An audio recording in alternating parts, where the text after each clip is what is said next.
आम्ही दोघे सिनेमा पाहून तिच्या घरी आलो. जेवण झालं आणि मी म्हटलं, आता मी जातो. पण काय माहीत तिला काय वाटलं. ती म्हणाली, आजची रात्र इथंच राहा, जाऊ नको. मला भीती वाटते आहे. आम्ही दोघं खूप वेळ जागे होतो. दोघांनी एकमेकांचे हात हातामध्ये घेतले आणि नमस्कार मित्रांनो, मी सागर. मी मुंबईमध्ये एका प्रायव्हेट कंपनीत नोकरी करतो. मला या नोकरीला 2 वर्ष झाली आहेत. माझं शिक्षण मी पूर्णपणे माझ्या गावाकडे केलं आणि शिक्षण पूर्ण झाल्यानंतर कामाच्या शोधात मी मुंबईला आलो. बराच प्रयत्न केल्यानंतर मला अखेर एका चांगल्या कंपनीमध्ये नोकरी मिळाली. मी जिथे राहत होतो तिथून माझी कंपनी सुमारे 1.5 किलोमीटर अंतरावर होती. त्यामुळे मी रोज पायी चालत ऑफिसला जात होतो. त्या पायी चालण्यामध्ये एक सवय झाली होती. दररोज एकच रस्त्याने जाताना एका चौकात एक वृद्ध महिला केळी विकत बसलेली मला दिसायची. ती थोडीशी थकलेली वाटायची, कधी कधी आजारी असल्यासारखी वाटायची. तिचा चेहरा थोडा शिनलेला असायचा. मला तिला पाहून खूप वाईट वाटायचं आणि म्हणून मी कधी कधी तिला मदतीच्या हेतूने तिच्याकडून केळी विकत घ्यायचो. हळूहळू आमच्यात ओळख झाली.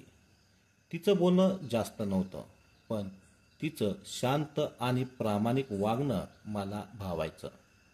पण मागील 2 महिन्यापासून ती वृद्ध महिला मला दिसेनाशी झाली होती. रोजच्या सवयीप्रमाणे जेव्हा मी त्या चौकातून जायचो तेव्हा तिथे ती वृद्ध महिला नसून एक साधारण 25-26 वर्षाची तरुणी केळी विकताना दिसायची. ती दिसायला खूप सुंदर होती. दिसायला गोरीपान, लांबसडक केस, नाजूक बांधा, पण तिच्या डोळ्यात एक वेगळी चमक होती. मात्र तरीही मला तिच्याजवळ जाऊन केळी घ्यावं, बोलावं असं काही धाडस होत नव्हतं. मला भीती वाटायची की तिने काही गैरसमज करून घेतला तर.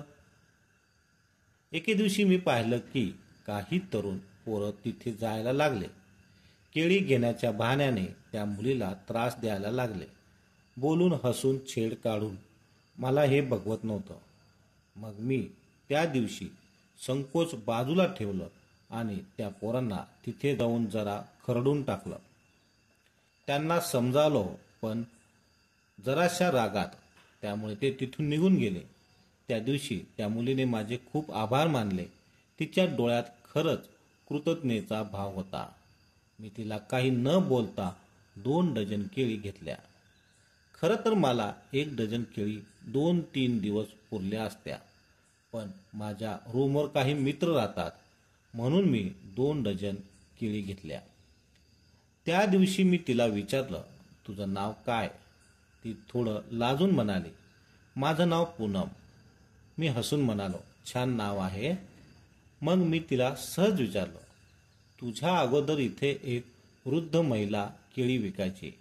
त्यांना मी चांगलं ओळखायचो. त्या आता दिसत नाहीत. त्यावर ती थोडीशी शांत झाली आणि म्हणाली, ती माझी आई होती. ती आता खूप आजारी असते. सध्या ती उठून बसू शकत नाही. तिची सेवा करावी लागते. दवाखान्याचा खर्च भागवण्यासाठी मी माझं शिक्षण अर्धवट सोडलं आणि आता केळी विकायला बसते. हे ऐकून माझं मन खूप दुःखी झालं. एका तरुण मुलीला तिच्या आयुष्याच्या महत्त्वाच्या टप्प्यावर सगळं थांबावं लागतंय आणि त्याचं कारण आहे आजारपण. काही दिवसांनी मी पुन्हा तिला भेटलो. तिच्याकडून नेहमीप्रमाणे केळी घेतली, पण त्या दिवशी ती फारच उदास होती. मी तिला विचारलं, काय झालं? ती हळूच रडत लागली. म्हणाली, आईची तब्येत खूप बिघडलेली आहे. डॉक्टर म्हणतात की फारसा वेळ नाही. माझ्या डोळ्यात पाणी आलं. मी तिला थोडे पैसे देऊ केले, पण ती घेईना. म्हणाली, तुम्ही एवढं केलं, आता नको. मी तिच्या हातात ते पैसे ठेवत म्हणालो, हे तुझ्या आईच्या औषधासाठी आहेत. मी देतोय. देणं म्हणून नाही, माणूस म्हणून. खूप आग्रह केल्यावर तिने पैसे घेतले. म्हणाली, मी नंतर परत देईन. त्यानंतर काही आठवडे गेले. मी ऑफिसच्या कामामुळे बऱ्याच वेळा त्या रस्त्याने जायचं टाळलं. पण एक दिवस ठरवलं, पुन्हा बघू तरी की ती दिसते का.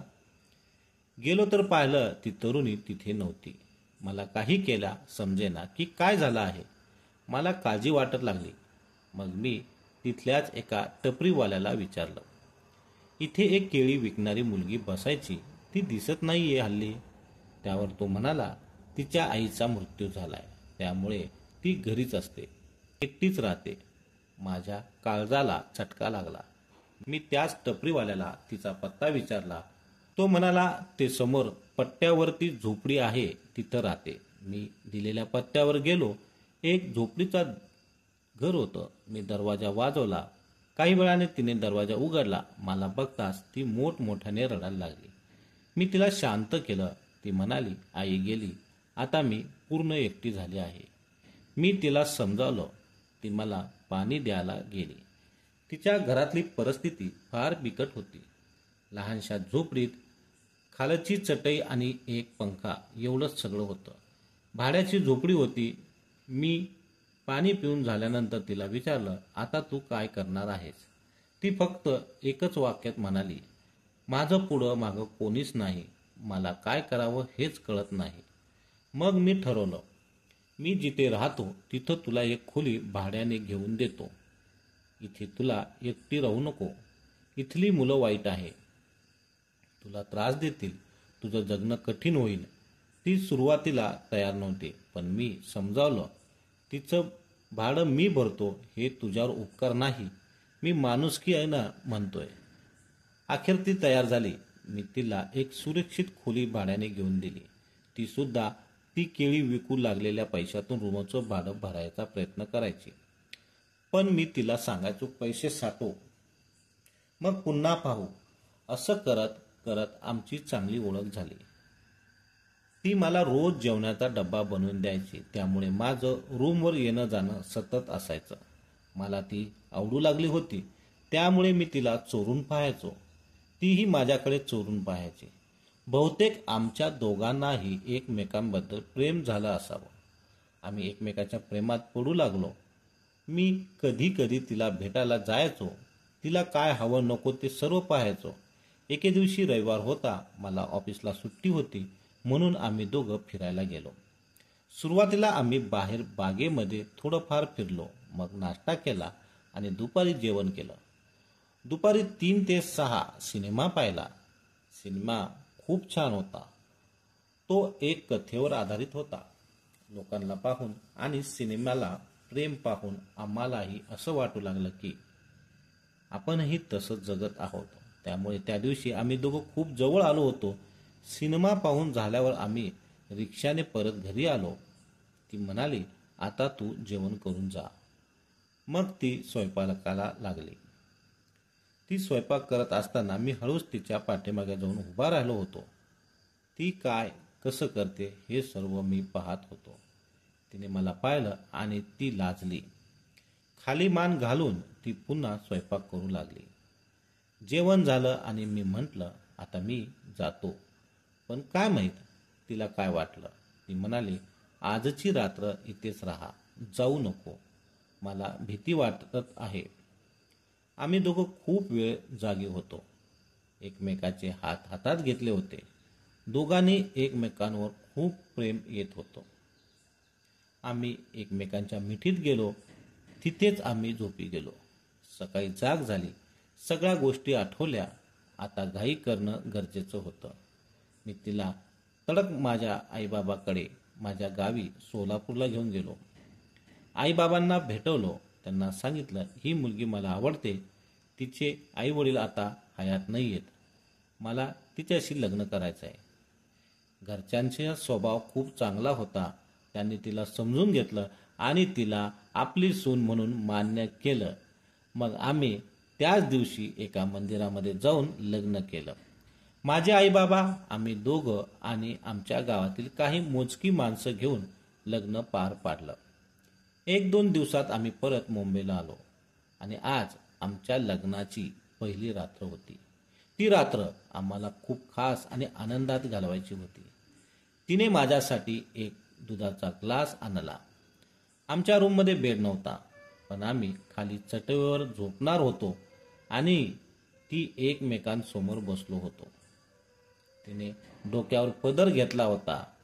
मी तिचा पदर पाठीमागे केला आणि तिचा सुंदर चेहरा माझ्या दोन्ही हातांनी अलगद पकडला. तिचा चेहरा माझ्या चेहऱ्याजवळ आला. आम्ही एकमेकांना किस घेतला. त्या क्षणी आम्ही एकमेकांमध्ये पूर्णपणे गुंतून गेलो. प्रेमाच्या त्या रात्री आम्ही एकमेकांना पूर्णपणे समर्पित झालो. ती रात्र अजूनही मला आठवते.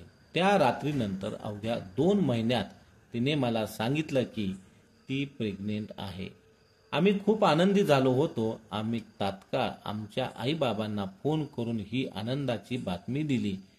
त्यांनाही खूप आनंद झाला. आता आमचं लग्न होऊन 11 महिने झाले आहेत. आम्हाला एक छोटीशी 2 महिन्याची गोड मुलगी आहे. आमचा संसार खूप आनंदात चालू आहे.